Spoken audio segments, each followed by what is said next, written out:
Good evening मित्रों, स्वागत है एक बार आपके अपने चैनल पे। तो देखिए, बड़ा ही इंटरेस्टिंग बन रहा है हमारा ये यूकेपीएससी के पुराने पेपरों पर चर्चा वाला टॉपिक। तो देखिए, कल से मैं दो दो, एक सवेरे एक शाम को दूंगा वीडियो, ठीक है? क्योंकि अभी 6-7 एपिसोड आने बाकी है, तो जितनी जल्दी पूरा हो तो हमारे लिए फ़ायदा होगा, क्योंकि पेपर आपके नज़दीक आ गए हैं। तो देखिए, जो भी मेरे नए सब्सक्राइबर है, तो कृपया करके वो सबसे पहले 20 एपिसोड को ज़रूर देखिएगा, क्योंकि अगर जिसने इस 20 एपिसोड को बहुत अच्छे से देख दिया ना, तो सोच लीजिए दोस्तों, यहाँ से इतने प्रश्न बनेंगे ना, मैं बता नहीं सकता हूँ। इनमें जीएस के भी है, हिंदी के भी है, कंप्यूटर के सारे क्वेश्चन इंक्लूडिंग है। यूकेपीएससी के जितने भी पूछे गए पुराने पेपर है और वहीं से सवाल बनते हैं, याद रखिएगा। अच्छा, आज का एपिसोड 21 पर चर्चा करते हैं और पीसीएस 2014 का पेपर है, याद रखिएगा ये, ठीक है? तो पहला प्रश्न है आज का, निम्नलिखित में से किस अर्थशास्त्री ने 1929 की महान मंदी को सुधारने के लिए राजकोषीय नीति के उपाय का उपयोग किया? तो प्रोफेसर केन्स ने, किसने? प्रोफेसर केन्स ने। दुनिया में 1929, याद रखना है आपको, 29 अक्टूबर, ठीक है? 29 अक्टूबर 1929 को मंदी, महामंदी आई थी, और ये मंदी यूएसए में शेयर मार्केट गिरने से आई थी, याद रखेंगे, ठीक है? अगला प्रश्न, भारत में वित्तीय क्षेत्रों में सुधार समिति 2008 के अध्यक्ष कौन थे? तो रघुराम राजन जी थे, और ये भारत के आरबीआई गवर्नर भी रह चुके हैं 23वें नंबर के, ये भी आपको याद रखना है, साल 2013 में, ठीक है? अगला प्रश्न है यहाँ पर, वर्ष 2011 की जनगणना के अनुसार भारत में लिंगानुपात प्रति 1000 पुरुषों के पीछे स्त्रियों की संख्या बतानी है। तो 1000 में से आप लोगों का स्त्रियों की संख्या 940 थी, याद रखेंगे। वहीं आप लोगों को उत्तराखंड लिंगानुपात याद रखना है 2011 में, तो 963 रखना है। कितना याद रखना है? 963, 1000 पुरुषों में से, ठीक है? और साल 2001 में उत्तराखंड का लिंगानुपात था 962, याद रखेंगी। वहीं लिंगानुपात में 13वें नंबर पर है उत्तराखंड राज्यों के क्रम में, इसे आप अच्छे से याद करिएगा। नए सब्सक्राइबर दोस्तों, जनगणना उत्तराखंड इतना इम्पोर्टेंट है, 1 से 2 नंबर मान के चलिए फिर से, ठीक है? तो बता दिया क्या करना है आपको इस बीच। अगला प्रश्न है, नियोजित मॉडल जिसे आप पंचवर्षीय योजना कहते हैं, भारतवर्ष में कब से लागू हुआ? तो 1 अप्रैल 1951। तो यूएसएसआर से हमने इसे अपनाया और उसी मॉडल पर अपनाया, मतलब इसे लाने का क्रेडिट जाता है पीसी महालनोबिस को। और पीसी महालनोबिस के जन्मदिन पर ही 29 जून को हम लोग सांख्यिकी दिवस के रूप में मनाते हैं। ये प्रश्न भी इम्पोर्टेंट है, ठीक? वहीं जो पहली पंचवर्षीय योजना 1951 में लागू की हमने, तो उसका मॉडल दोस्तों हेराल्ड डोमर ने बनाया था। किसने बनाया था? हेराल्ड डोमर ने, ठीक है? इसे आप याद रखेंगे, ठीक है? फिर बाद में अभी देखते होंगे आप, इसके स्थान पर हमने नीति योजना आयोग लाया, ठीक है? आप इसको भी याद रखेंगे, ठीक है? अगले प्रश्न पर हम लोग जाएंगे।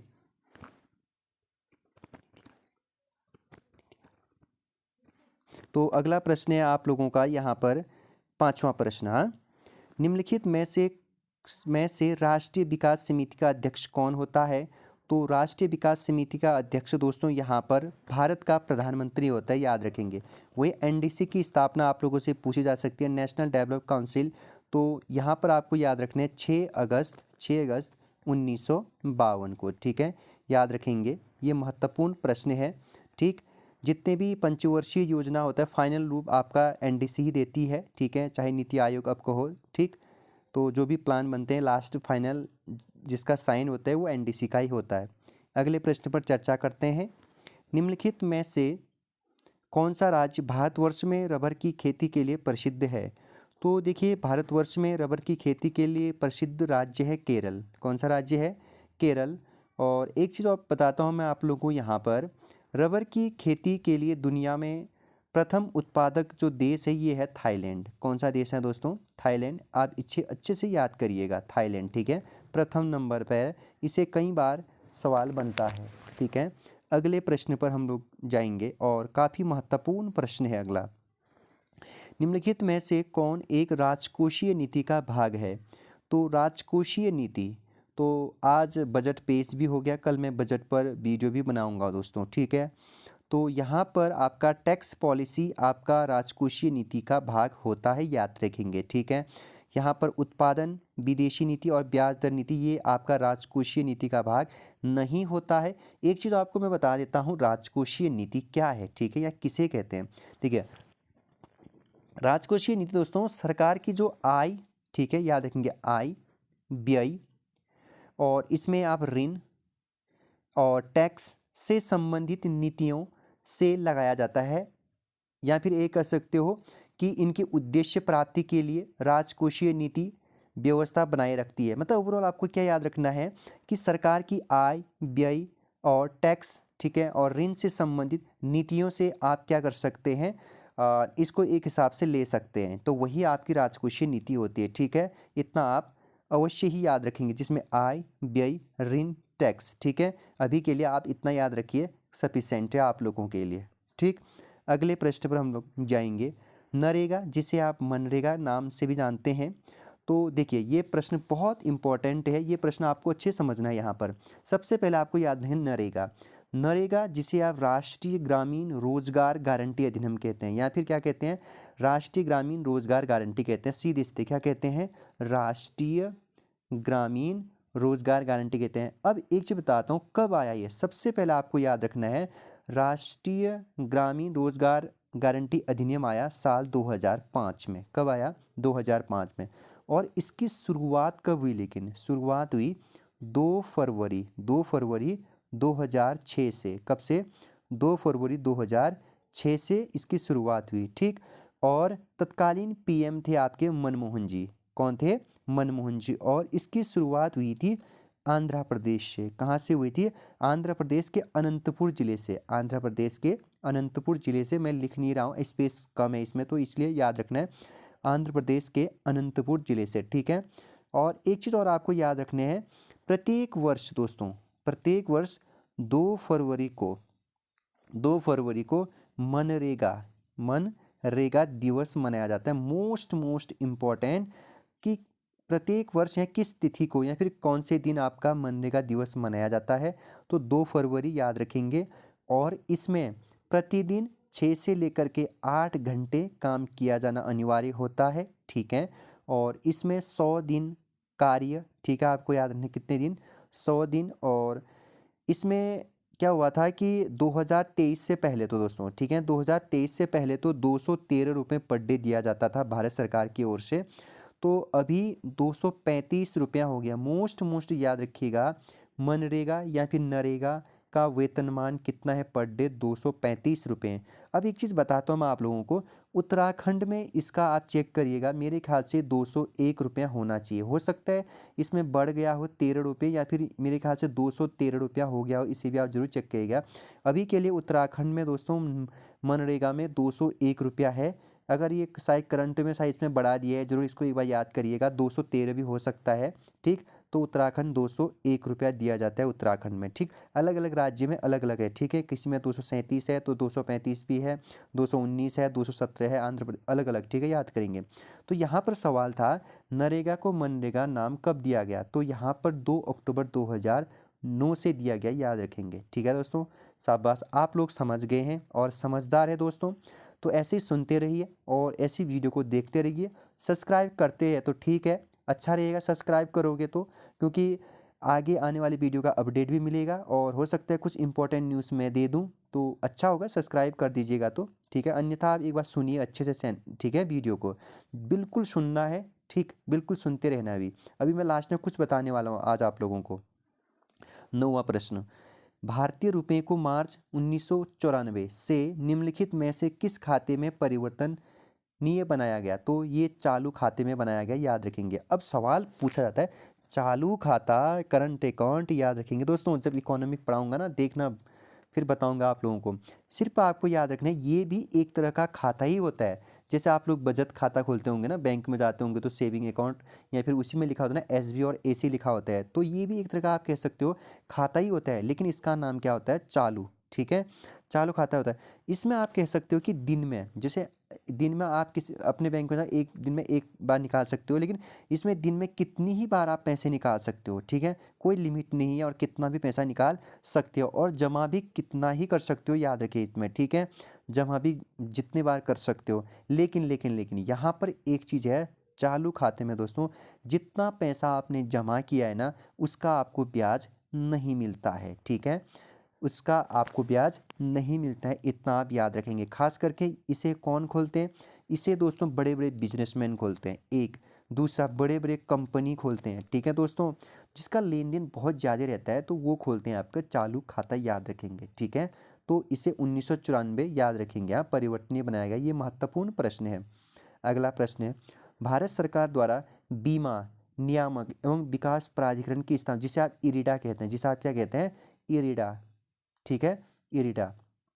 तो ये अप्रैल 2000 में आई थी, याद रखेंगे। ये प्रश्न बहुत इंपॉर्टेंट है, शायद पुलिस में भी ये प्रश्न आया था, काफ़ी प्रश्न आए थे, ऐसा कुछ नहीं है, याद रखें। अगला प्रश्न, निम्नलिखित में से किस अर्थशास्त्री ने व्यापार चक्र का विशुद्ध मौद्रिक सिद्धांत प्रतिपादित किया? तो ये किया था आप लोगों का दोस्तों हार्ट्रे ने, ठीक है। अगला प्रश्न, निम्नलिखित में से पूंजी का संग्रहण द एकोनोमिलाइजेशन ऑफ द कैपिटल पुस्तक का लेखक है? तो ये है श्रीमती जॉन रॉबिन्स, ठीक है। अगले प्रश्न पर हम लोग जाएंगे और महत्वपूर्ण प्रश्न है अगला, कंप्यूटर संबंधित। मल्टीमीडिया में सम्मिलित हो सकता है, तो मल्टीमीडिया में निम्नलिखित में कौन कौन सम्मिलित हो सकता है? ग्राफिक्स, एनिमेशन, वीडियो, म्यूजिक, आवाज़।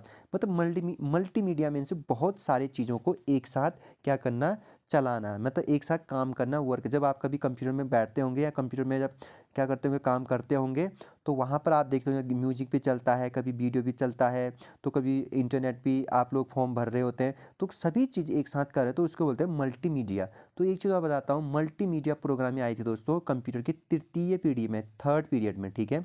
तो ये प्रश्न भी इम्पोर्टेंट है, कई बार यह सवाल बनता है। अगला प्रश्न देखेंगे, एक निश्चित पते पर किसी एब्यूज़र द्वारा बार बार एक ही मेल संदेश भेजना क्या कहलाता है? तो ईमेल बमिंग कहलाता है ये, ठीक है। और स्पैमिंग, बार बार आपको पता है गलत मेल, जिसे आप कहते हो कि स्पैम मेल। तो अगला है यहाँ पर 15 प्रश्न, एक प्रोग्राम जिसमें अन्य प्रोग्रामों को संक्रमित करने की योग्यता होती है तथा जो अपनी ही प्रतिलिपियां स्वयं बनाकर बनाकर दूसरे प्रोग्राम में फैला सकता है, यह कहलाता है।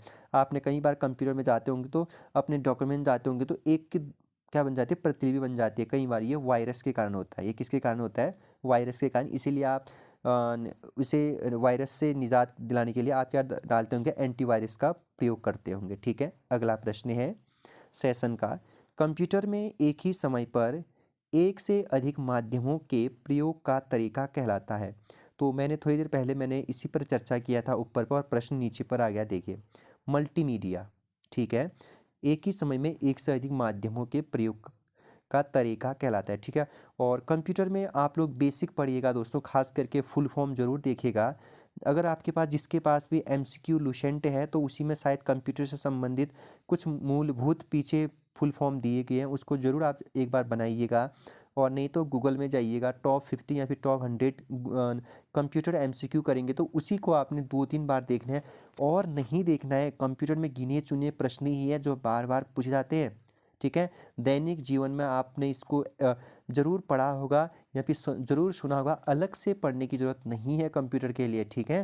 जिसे जो भी प्रश्न अभी तक मैंने कई बार बता दिए इन्हीं एपिसोडों में, उन्हीं प्रश्नों को भी देखोगे तो चल जाएगा, ठीक। अगला प्रश्न है, एक कार्बन क्रेडिट समतुल्य है 1000 किग्रा CO2, ठीक है, याद रखेंगे। अगला प्रश्न है, जून, ठीक है, 13 जून 2013 की केदार घाटी की आपदा किस नदी के जलागमन क्षेत्र भीषण वर्षा के कारण हुई, वह नदी थी? तो मंदाकिनी, जो अलकनंदा की सहायक है, रुद्रप्रयाग में मिलती है, याद रखेंगे। और चौड़ाबाड़ी ग्लेशियर आप लोगों ने नाम सुना ही होगा, ठीक है, उस ग्लेशियर में अचानक से हिमस्खलन हो गया था ऊपर से, तो इसके जो ताल था वो ताल अचानक से फूट गया, तो इसीलिए मंदाकिनी का जो जल स्तर था वो बढ़ गया था दोस्तों, ठीक है।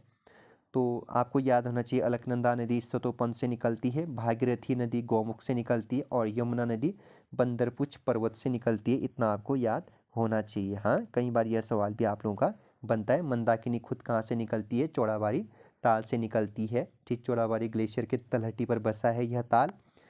अगला प्रश्न है, भोपाल गैस त्रासदी निम्न में से किसके रिसाव के कारण हुई थी? तो ये मिथाइल आइसोसाइनाइट गैस के रिसाव के कारण हुई थी। और कहते हैं कि इसमें लगभग 16,000 लोगों की मृत्यु हुई थी। देखिए दोस्तों, कितने लोगों की? 16,000। सरकारी डाटा कहता है कि इसमें लगभग 3,000 लोगों की मृत्यु हुई थी। कितने? 3,000, ठीक है। और ये घटना हुई थी 3 दिसंबर 1984 को, ठीक है। 2 दिसंबर रात और 3 दिसंबर आपको याद रखने हैं। 2 और 3 दिसंबर, मतलब ओवरऑल 3 दिसंबर याद रखिएगा, चल जाएगा आपका काम, ठीक है। मिनीमाता व्याधि का मुख्य कारण है पारद विषाक्तता के कारण। ओके, अगला प्रश्न है आप लोगों का यहाँ पर, किसी निश्चित क्षेत्र में प्राणियों की संख्या की सीमा जिसे पर्यावरण समर्थन कर सकता है कहलाती है। तो ये कहलाती है वहन क्षमता। ओके, यूकेपीएससी कुछ इस तरह के प्रश्न भी पूछता है कभी कभी, ठीक है। इन्वायरमेंट से तो जरूर वह प्रश्न बनाता है, आप लोगों को मैं कई बार समझा चुका हूँ, इन्वायरमेंट आपको पढ़ना ही है। उससे संबंधित भी आप 10-15 लगभग 50-60 प्रश्न देखेंगे, चल जाएगा। अधिनियम, ठीक है, संधि, ठीक। और कुछ ऐसे फैक्चुअल जैसे प्राथमिक उपभोक्ता, द्वितीयक, तृतीयक, यहाँ से भी सवाल बनते हैं। रिन्यूएबल एनर्जी से भी सवाल बनते हैं। अगला, निम्नलिखित में से कौन सा एक भारतीय रिजर्व बैंक का कार्य नहीं है? कह रहा है करेंसी का नियमन बिल्कुल करता है। साख नियमन मतलब लोन बांटना बिल्कुल। देश की विदेशी विनियमन कोषों की रखवाली का एवं प्रबंधन बिल्कुल करती है। विदेशी व्यापार का नियमन ये नहीं करती है, याद रखिए। हाँ, ये आप आरबीआई के द्वारा नहीं किया जाता है, अच्छे से याद करिएगा। अगला प्रश्न, साइबर लॉ की शब्दावली में डॉस का अर्थ है? तो डिनाइल ऑफ सर्विस होता है, याद रखेंगे। हाँ, डिनाइल ऑफ सर्विस ये साइबर लॉ में किया जाता है, इस शब्द का प्रयोग। अगला प्रश्न है, महत्वपूर्ण प्रश्न है दोस्तों, आप इसको अच्छे समझेंगे। कौन सी गैस ग्लोबल वार्मिंग के लिए ज़्यादा जिम्मेदार है? तो सबसे पहले आपको तो एक चीज़ याद रखनी है यहाँ पर कि चलो मैं अभी आंसर तो बता देता हूँ। ग्लोबल वार्मिंग के लिए ज़्यादा जिम्मेदार है, ये हो जाएगा आपका कार्बन डाइऑक्साइड, ठीक है। तो आपको एक चीज़ याद रखना है कि ग्लोबल वार्मिंग क्या होती है। क्या ग्लोबल वार्मिंग पृथ्वी के लिए सही है या फिर ये घातक है? तो एक चीज़ इतना याद रखिए, यह पृथ्वी के लिए क्या है? घातक है, ठीक है, ग्लोबल वार्मिंग। तो देखिए एक चीज़ और सुन बताता हूँ मैं, ग्लोबल वार्मिंग क्या होता है। देखिए वायुमंडल में, ठीक है, जो ये हमारा पृथ्वी का वायुमंडल है, वायुमंडल में ग्रीन हाउस गैसें होती है। क्या होती है? ग्रीन हाउस गैसें होती है, ठीक है, जिसमें आपका मीथेन, और आपने कार्बन डाइट, ठीक, ऑक्साइड का नाम सुना ही होगा, फिर क्लोरोफ्लोरोकार्बन। तो क्या होता है कि ये गैसें क्या हो जाती है, अचानक से बढ़ जाती है, ठीक है। तो बढ़ने के कारण क्या होता है कि जो पृथ्वी का औसत टेम्परेचर है, जो पृथ्वी का क्या होता है, जो औसत टेम्परेचर होता है, तो उस टेम्परेचर में क्या होने लग जाती है, वृद्धि होने लग जाती है। तो उसी को कहते हैं ग्लोबल वार्मिंग। देखिए फिर से सुनिए, जो हमारा वायुमंडल है दोस्तों, पृथ्वी है, इससे बाहर आपका एक वायुमंडल लेयर है, ठीक है। इस वायुमंडल में ग्रीन हाउस गैस क्या करते हैं, आपके विचरण करते हैं, जहाँ पर मीथेन, ठीक है, और कार्बन, ठीक है, कार्बन डाइऑक्साइड और सीएफसी मुख्य है, ठीक है, जलवाष्प। उसके बाद तो इनके बढ़ने से, ठीक है, तो क्या हो जाता है कि जो पृथ्वी का औसत तापमान है हमारा, तो वो तापमान में क्या हो जाती है, निरंतर वृद्धि हो जाती है। तो इसी को कहते हैं ग्लोबल वार्मिंग, जो एक क्या है, बेकार है, ठीक है, मतलब आप कह सकते हो विध्वंसक है, ठीक है। इसके लिए दुनिया में बहुत सारे सम्मेलन, बहुत सारी चीज़ें चल रही है, भारत सरकार भी बहुत कुछ कर रही है। तो देखिए इसके बाद यहीं पर आपको एक चीज़ बताता हूँ। अब कई बार इसमें अंतर नहीं कर पाते हैं, ग्रीन हाउस क्या है? फिर देखिए क्या है, ग्रीन हाउस क्या है, जिसे आप हरित प्रभाव भी कहते हैं या फिर ग्रीन इफेक्ट भी कहते हैं। तो ग्रीन हाउस प्रभाव या हरित प्रभाव, देखिए यह एक प्राकृतिक प्रक्रिया है, मतलब एक नेचुरल वो है दोस्तों, ये बनावट है। मतलब ग्रीन हाउस क्या है, एक प्राकृतिक बनावट है या किसी प्राकृतिक प्रक्रिया है, मतलब जो हमारे अर्थ को क्या करने का काम करती है, गर्म रखने का काम करती है, ठीक है। जो हमारे पृथ्वी का जो सतह है, ठीक है, जो सतह है, इस सतह को गर्म रखने का, बनाए रखने में क्या करती है, मदद करती है, ठीक है। इसी कारण कहते हैं या कहा जा सकता है कि पृथ्वी पर जीवन संभव है दोस्तों ग्रीन हाउस के कारण ही, ठीक है। इतना समझ में आ गया। तो ग्रीन हाउस गैसों के नाम मैं आपको फिर से बता देता हूँ, मीथेन, कार्बन डाइऑक्साइड, सीएफसी मुख्य है, इतना आप जरूर याद रखिएगा, ठीक है। और ये पृथ्वी में कंबल का काम करता है, ऐसा भी कहते हैं कि निम्नलिखित में से कौन इनमें से पृथ्वी का कंबल, पृथ्वी को गर्म रखने में कंबल का काम करता है? तो ग्रीन हाउस प्रभाव, ठीक है। या फिर आप बनाते होंगे कोई घर में भी बनाते हैं ग्रीन हाउस प्रभाव इस तरीके से, इसके अंदर खेती फल सब्जी उगाते हैं, ठीक है, क्योंकि इसके अंदर टेम्परेचर क्या रहता है उसके रहेगा करके, गर्म रहेगा करके, ठीक है दोस्तों। तो ये समझ में आ गया, तो मैं आगे बढ़ता हूँ। हाँ, ग्लोबल वार्मिंग विध्वंसक ग्रीन हाउस ठीक होता है, ओके, पृथ्वी के लिए। तो ये तो साइंस का प्रश्न है। अगला प्रश्न हम देखेंगे, निम्नलिखित में से कौन सा यूरेनियम समस्थानिक परमाणु ऊर्जा संयंत्र में बिजली उत्पादन में इस्तेमाल किया जाता है? तो यूरेनियम 235 याद रखें, ठीक है। अगर आपको ऊपर वाला ग्रीन हाउस ग्रीन वो समझ में आया अच्छे से, तो आप एक बार चैनल को सब्सक्राइब करिए, नहीं तो अच्छे सुनिए यार दोस्तों, मैं सुनिए कहता हूँ बस आपको, आप लोग सुनते कहाँ हो फिर, बस आप मन भटका देते हो अपना। पूरी शिद्दत से माइंड सेट ओनली ऑन, पूरा फोकस करना है आप लोगों को लेक्चर पे, ठीक है। आपका दिमाग नहीं भटकना चाहिए। अगला प्रश्न है, बायोगैस का मुख्य घटक है, तो मीथेन है, ठीक है, मीथेन। बायोगैस का प्रयोग किसके लिए किया जाता है? भोजन पकाने, किसके लिए दोस्तों? भोजन पकाने और रोशनी करने में भी इसका उपयोग किया जाता है, ठीक है। और एक चीज़ आपको बताता हूँ कि बायोगैस 3 प्रकार के होते हैं, ठीक है। वो 3 प्रकार आपको जानना नहीं है, ठीक है, वो थोड़ा सा अलग अलग वर्ड होते हैं, इसमें आपको उतना नहीं पूछा जाता है अंतर। अगला प्रश्न हम लोग देखेंगे, तो यहाँ पर एक चीज़ और है दोस्तों, यहाँ पर क्या है ये, निम्नलिखित में से कौन सा तत्व सोलर सेल में उपयोग किया जाता है? तो सिलिकॉन, ठीक है।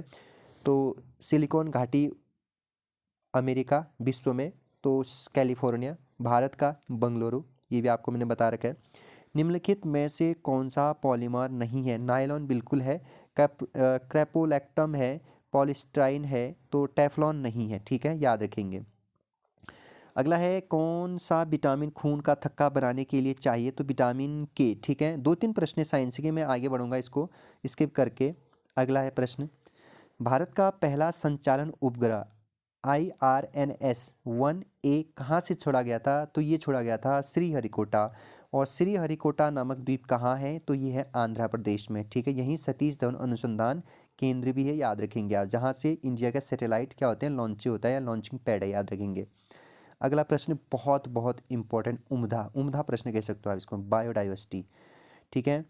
तो याद रखिएगा, बायोडाइवर्सिटी जिसमें जैव विविधता, जिसे जीवों की विविधता भूमध्य रेखा की तरफ बढ़ती है, बिल्कुल दोस्तों। जैसे आप ये अर्थ आप लोगों को पता होगा कि ये बीचों बीच एक रेखा खींची गई है, जिसे काल्पनिक रेखा आप कह सकते हैं। इसको कहते हैं विषुवत रेखा, इसको शून्य रेखा, भूमध्य रेखा भी कहते हैं। यहाँ आपका नॉर्थ पोल, यहाँ आपका साउथ पोल, ठीक है। ये रीजन कहलाता है आपका, ठीक, उष्ण कटिबंधीय क्षेत्र भी इसे कहते हैं, ठीक है। तो जो ये उष्ण कटिबंधीय क्षेत्र है ना, ठीक, ये वाला 23.5 तक, ठीक, ये वाला आपका सबसे ज़्यादा बायोडाइवर्सिटी के लिए होता है दोस्तों, याद रखेंगे, ठीक है। यहाँ वर्षा अधिक, गर्मी अधिक, जहाँ वर्षा अधिक वहीं पेड़ पौधे ज़्यादा उगते हैं, आपको याद होना चाहिए, ठीक है। तो बायोडाइवर्सिटी आपको पता चल गया।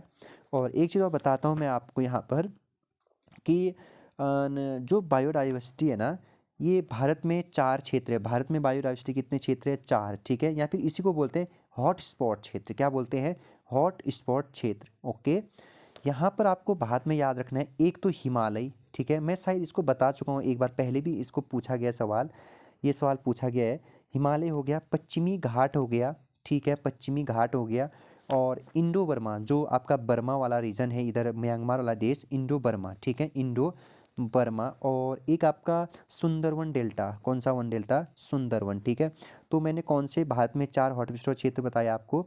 एक तो मैंने आपको हिमालय बताया, ठीक है दोस्तों, हिमालय का निर्माण कैसे हुआ मैंने आपको कल अच्छे से बताया दोस्तों, अंगारा और गोंडवाना लैंड के कारण किस तरीके से। एक आपका पश्चिमी घाट, जो आपका ये भारत का ये वाला एरिया होता है, पश्चिमी घाट, ठीक है। और एक आपका जो होता है इंडो बर्मा, तो इधर से जो ये वाला इधर इधर इधर ये पूर्वोत्तर वाले रीजन में जाएंगे तो यहाँ पर म्यांमार मिलेगी आपको। तो जो 1935 में भारत से अलग हुआ था, ठीक, पहले बर्मा भी भारत का ही हिस्सा था दोस्तों। तो दूसरा कि यहीं पर आपका ये वाला रीजन है, पश्चिम बंगाल, बांग्लादेश, ये वाला क्षेत्र है आपका गंगा ब्रह्मपुत्र का क्षेत्र, जो सुंदरवन डेल्टा कहते हैं, ठीक है। तो ये 4 आपके भारत के हॉटस्पॉट क्षेत्र है, ठीक है। और एक चीज़ और बताता हूँ, अगर सवाल यह बनेगा कि बताइए विश्व में कुल कितने हॉटस्पॉट क्षेत्र है, तो आपको याद रखने हैं कुल 36, मोस्ट मोस्ट मोस्ट इसमें भारत के भी समाहित है, हाँ। तो जो 2.3% पर फैला है टोटल, याद रखेंगे, ओके दोस्तों। तो चैनल थोड़ा सॉरी वीडियो थोड़ा सा लंबा जरूर होगा, तो आपको समझना भी तो है, बिना समझे आगे हमें नहीं बढ़ना है, ठीक है। अगला प्रश्न है 20वें ग्लासगो राष्ट्रमंडल खेल, ये आपको स्किप करना है यहाँ पर इतना याद रखना कि जो 2022 में कॉमनवेल्थ गेम हुआ था, ठीक है, कॉमनवेल्थ गेम्स जिसे आप राष्ट्रमंडल खेल कहते हैं, जिसे आप क्या कहते हैं, राष्ट्रमंडल खेल, ये कहाँ हुआ था, बर्मिंघम में। कहाँ हुआ था दोस्तों, बर्मिंघम। और अगर आपको इसकी वीडियो चाहिए राष्ट्रमंडल की तो आप प्लेलिस्ट में जाएंगे और सेंट्रल करंट अफेयर मैंने पढ़ा रखा है 7 या 8 एपिसोड, वहाँ पर मैंने पूरा कॉमनवेल्थ गेम को समझा रखा है। तो करंट अफेयर ज़रूर पढ़ना है आपको। और ये इंग्लैंड में हुआ था 2022 कॉमनवेल्थ गेम, जिसे आप राष्ट्रमंडल खेल कहते हैं, बर्मिंघम इंग्लैंड में हुआ था। और इसमें राष्ट्रमंडल खेल में टोटल भारत ने 61 मेडल जीते थे। कितने मेडल, 61 मेडल। और भारत इसमें दोस्तों चौथे क्रम पर पहुंचा था। कितने क्रम पर भारत का स्थान, चौथा स्थान। पहला स्थान ऑस्ट्रेलिया, याद रखेंगे दोस्तों। दूसरे नंबर पर इंग्लैंड रहा था। तीसरे नंबर पर आपका कनाडा रहा था, ठीक है। और चौथे नंबर पर अपना प्यारा देश भारत रहा था, याद रखेंगे, ठीक है दोस्तों। अगले प्रश्न पर हम लोग जाएंगे दोस्तों। और वर्ष 2013 के लिए भारत रत्न से अलंकृत किया गया था, तो CNR राव को किया गया था। यह सवाल भी पूछा जा सकता है आप लोगों को किस इस तरह से कि बताइए इनका फुल नाम क्या है। तो याद रखेंगे आप चिंतामणि, चिंतामणि, चिंता नहीं करना है आपको, नाम याद हो जाएगा, ठीक है। चिंतामणि नागेश, ठीक है, नागेश, नागेश या नागेशा, नागेश रामचंद्र, रामचंद्र राव इनका फुल नाम है, ठीक है। चिंतामणि नागेशा या नागेश रामचंद्र राव, ठीक है, को दोस्तों आपका सॉलिड स्टेट केमिस्ट्री एवं मटेरियल साइंस क्षेत्र में आपका उत्कृष्ट काम करने के लिए 2013 में आपका भारत रत्न दिया गया था। ओके, अगला प्रश्न, ग्रेट हिमालयन राष्ट्रीय पार्क जिसे यूनेस्को ने विश्व धरोहर स्थल घोषित किया, ये किस राज्य में है, तो ये है हिमाचल प्रदेश। और एक चीज़ आपको याद रखना है, ग्रेट हिमालयन पार्क की नींव रखी जाती है 1984 में और इसे नेशनल पार्क घोषित किया जाता है 1999 में, याद रखेंगे, ठीक है। आपको राष्ट्रीय पार्क कब घोषित किया जाता है, 1999 में, हिमाचल प्रदेश में। इतना आपको यह पूछा जाएगा किस प्रदेश में, इतना याद रखेंगे, ठीक है। तो ये आपको नहीं पूछी जाती कभी भी एग्जाम पे, ठीक है, बहुत कम चांस है, तो इतना याद रखिएगा। अगला प्रश्न है उत्तर मध्य रेलवे जोन, ठीक है, क्षेत्र का मुख्यालय कहाँ है, तो इलाहाबाद उत्तर प्रदेश में, ठीक है। तो जिसका नाम अब क्या हो गया, प्रयागराज, ठीक है। अगला है केंद्रीय बजट 2014 में समन्वित गंगा संरक्षण अभियान को कहा गया है, तो ये है नमामि गंगे। अगला प्रश्न है राष्ट्रीय युवा नीति 2014 के अनुसार निम्नलिखित में से किस आयु वर्ग के युवा लाभान्वित होंगे, तो 15 से 29 वर्ष के अगले। अगला प्रश्न है अंतर्राष्ट्रीय अहिंसा दिवस मनाया गया, मोस्ट मतलब मनाया जाता है, मनाया गया, तो याद रखिएगा आप 2 अक्टूबर को मनाया जाता है, ठीक। और एक चीज़ याद रखता हूँ दोस्तों, याद रखना आप लोगों को, ठीक है, 15 जून, ठीक है, 15 जून साल 2007 से, ठीक है। तो यूएन सभा ने दोस्तों यह दिवस आप लोगों का 2 अक्टूबर को मनाने की घोषणा की थी, ठीक है। 15 जून 2007 से अहिंसा मतलब अंतर्राष्ट्रीय अहिंसा दिवस मनाने का पेशकश दोस्तों यूएन सभा में रखा गया था और पास भी हो गया था वो प्रस्ताव। तब से यूएन ने बोला कि 2 अक्टूबर को अंतर्राष्ट्रीय अहिंसा दिवस के रूप में मनाया जाएगा, ठीक है। तो याद क्या रखना है आपको, सबसे पहले अंतर्राष्ट्रीय अहिंसा दिवस कब से मनाया जाता है, 2007 से, ठीक है।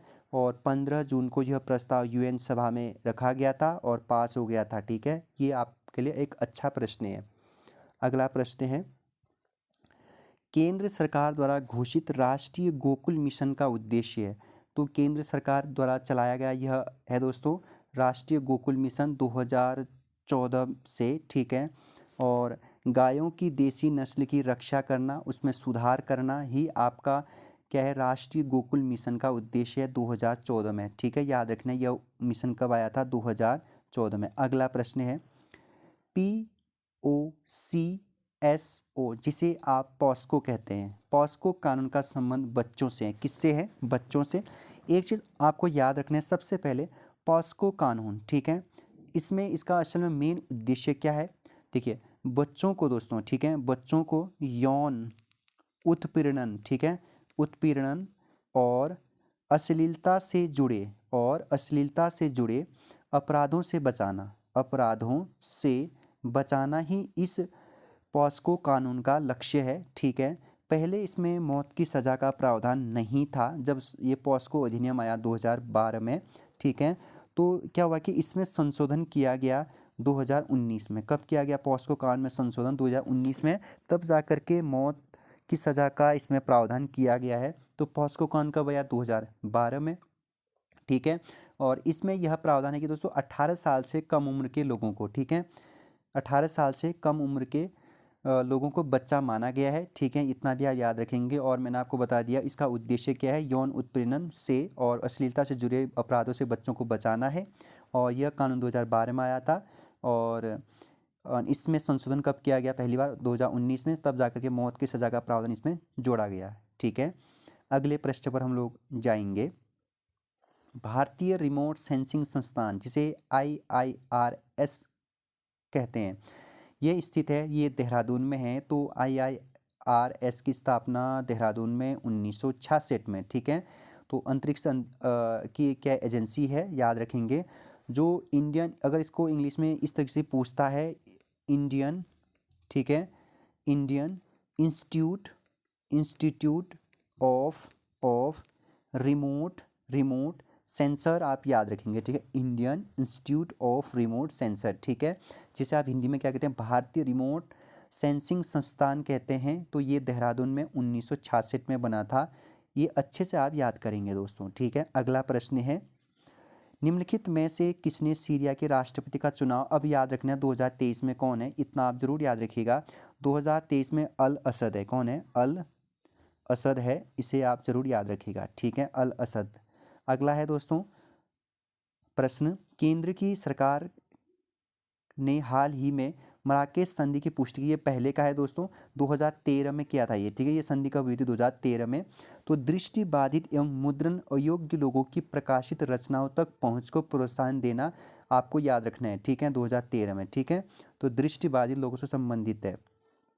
तो यहाँ से हम कल करेंगे दोस्तों प्रश्न को आगे, ठीक है। आज यहीं तक हम करते हैं। तो आज के लिए इतना ही, सेशन को दोस्तों यहीं पर समाप्त करते हैं। फिर काफ़ी ज़्यादा लंबी वीडियो हो जाएगी, ऑलरेडी 33 मिनट की वीडियो बन चुकी है, ठीक है। और आप लोग करंट अफेयर ज़रूर देखिए दोस्तों, ठीक है। तो आप लोगों ने करंट अफेयर बनाया भी होगा, खासकर नोबेल पुरस्कार, बैडमिंटन, जो ये ग्रैंड स्लैम होते हैं, ठीक है, जो फेमस जो भी हुए हैं 2022 में, जो भी अभियान हुए हैं या फिर जो भी अधिवेशन हुए हैं, उनको आप अच्छे से याद करिए करंट अफेयर में। और अब आपको एडवांस में कुछ नहीं पढ़ना है, जितना आपने पहले पढ़ रखा है दोस्तों उसी को रिवाइज़ कर दीजिए। उत्तराखंड को अच्छे से रिवाइज़ करिए, परीक्षा वाणी को, या फिर जो भी आपके पास संसाधन है, जरूरी नहीं है परीक्षा वाणी ही पढ़ो, आपके पास जो भी उत्तराखंड की बुक है, हिंदी आपको लुसेंट अच्छे से पढ़ना है, ठीक। रचनाएँ से आपको वैसे ही नॉर्मल सवाल देखने को मिलेंगे। और सबसे इम्पॉर्टेंट देखिएगा पॉलिटिकल भूगोल। और आप इस बार जरूर एक बार 2-4 क्वेश्चनों को इकोनॉमिक्स से जरूर देखिएगा, जहाँ पर आपको बैंक से संबंधित, RBI से संबंधित, ठीक है, बेरोजगारी से संबंधित और एग्रीकल्चर से संबंधित इन टॉपिक को जरूर देखिए, ठीक। और बजट जरूर देखिए आज का दोस्तों। आज का बजट आप लोगों के लिए पूछा नहीं जाना है वैसे भी, ठीक है। जो आज बजट पेश हो गया वो नेक्स्ट एग्ज़ाम के लिए होगा। तो जितना भी पढ़ना है आपको पहले के पढ़ने हैं करंट अफेयर, ठीक। तो धन्यवाद, कल मिलूंगा मैं मॉर्निंग में, तब तक के लिए ख्याल रखिएगा, ठीक।